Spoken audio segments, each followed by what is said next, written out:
Hey guys, how you doing? This is Phoenix from Maine, and this is my review of the Have and Have Nots.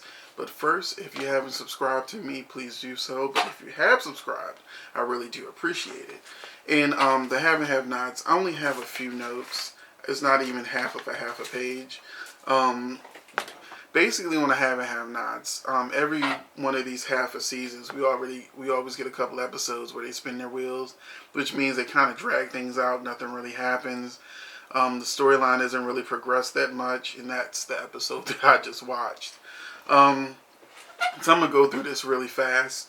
When Benny bursts into Kansas' house and sees Quincy's body, he immediately goes into action, and he's like, "I'm gonna take care of the body. You need to get out of here. You need to find Jeffrey, and you need to make sure he hasn't gone to the police."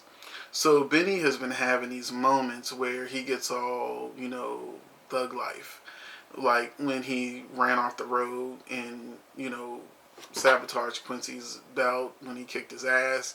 We need a lot of different things. Benny has these having an affair with Veronica. So Benny goes from being goody two shoes to, just doing shit.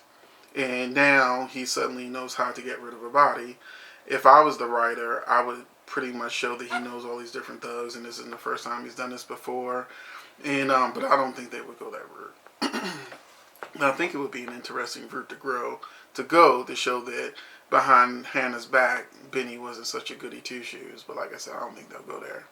And then we had more of the pussy, which if you watch my videos, you know that I call David a pussy every single video that I do because he does something pussyfied. This pussyfied moment from David is Jim calls his wife a bitch. So now he wants to fight Jim. And I'm like, he's just kind of telling the truth. You just found out she cheated on you. She did all that shit to your son. She had his son raped. She tried to kill you. She tried to burn your fucking ass up in the house. And, she's done all this shit. And he continues to be a pussy, but he don't ever stop defending her, which is a trademark of a Tyler Perry production. Let some consequences happen. All this building. After a while, people just get tired. And I'm sort of tired with David not taking action. Um, but he doesn't get Veronica free. Not because he wants to see her in jail and just sit there and think about what she might have done to him or his son. No, he knows that Jim put a hit out on her, so he knows that she'll be safer in jail. So he's trying to get the hit nipped in the bud before she gets released.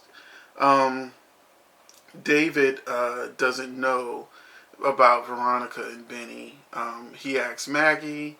Maggie claims she doesn't know. Jeffrey claims he didn't know. So, I don't know when he'll finally figure out that, Benny is the one she's sleeping with. We do know that there's a video, and I think that's how it's going to eventually come out that she slept with Benny. Wyatt will probably release a video or something, put it on TV, and something's going to happen. Probably a season finale.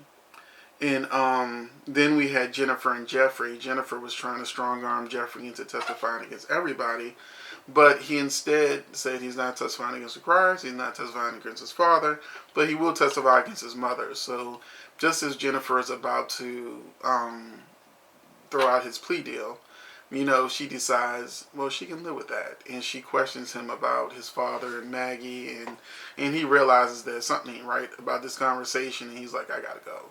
So, so he's willing to testify against his mother. So he has more balls than his father. And then the computer. Quincy's sister is still looking for him, and she knows that he has GPS tracking on his phone, and so she asks a guy if he could, go on ahead and track Quincy's phone, and they realize that they don't know it's Candace's house, but they know where he is, so they're on the way while Benny still has the body in the house. Like I said, spinning wheels, it's just dragging shit out. They could actually end up at the house, anything. But they didn't. And then we have Hannah neglectful ass is what my exact note says. As a former firefighter and paramedic, I'm like, people were arguing with me when I said I'd rather the kid be with Candace than Hannah, because Hannah got more undercover shit with her than anything. Why would you go to sleep knowing the kid got a fever? Why would you go to sleep knowing the kid talking about he needs his medicine and you don't know what medicine that is?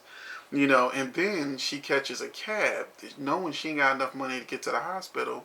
And so the cab driver kicks out the cab, and instead of calling 911, she's sitting on the bus stop with a sick kid, and then he passes out. And that's how the episode goes off. But I'm like, you dumbass bitch. What the fuck is wrong with people? When I was a fireman, people called 911 for the stupidest shit. Okay, I stubbed my toe on a table. I want to ride an ambulance, because my toe hurts. Oh, okay, but you're walking fine. Yeah, but it's down the street. Now I'm talking about a case where the hospital was actually in visual distance. The hospital was like 2 blocks from where this happened. But people feel like if you call 911, you'll jump to the head of the line when you get to the hospital, but that's not what happens, because that's what triage is for. But I'm getting off topic. But the last thing I'll talk about is Jeffrey, Candace, and Wyatt, because my notes are out of order. Basically, Candace finally finds Jeffrey at Wyatt's house. But before she gets there, Jeffrey is upset because Wyatt's about to get his money. He knows he's going to blow it on drugs. And then he's all upset. Wyatt sees the blood on his sleeve. He says he stabbed somebody. Wyatt is like, what are you talking about? Who'd you stab? But then he tries to leave, and then that's when Candace shows up. And so, Candace finds out he went to the police. And then Wyatt interjects before she thinks the wrong thing and says, we got our parents locked up, and you didn't watch the news and all this other kind of shit. And he also reveals that he's the one that ran over her brother.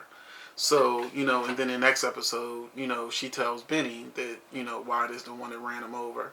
So we'll see what happens with that. And obviously, if Candace and Benny are just casually talking about, who hit him, he obviously got rid of the body. Especially with the sister and people on the way. So the previews do give away, some of the tension is relieved, because certain things couldn't happen if they showed up and started shooting up the place, because Quincy's dead. But that was the have and have nots. Like I said, I felt like they were just spending. Part of the reason why it took so long to do this review, this episode did nothing for me. I had a lot going on. But I hope you enjoyed my review, and I hope you enjoyed my other reviews, and I appreciate you watching. And that's it. Like I said, it's a short review. It's probably about 8 minutes. And I'll see you again soon.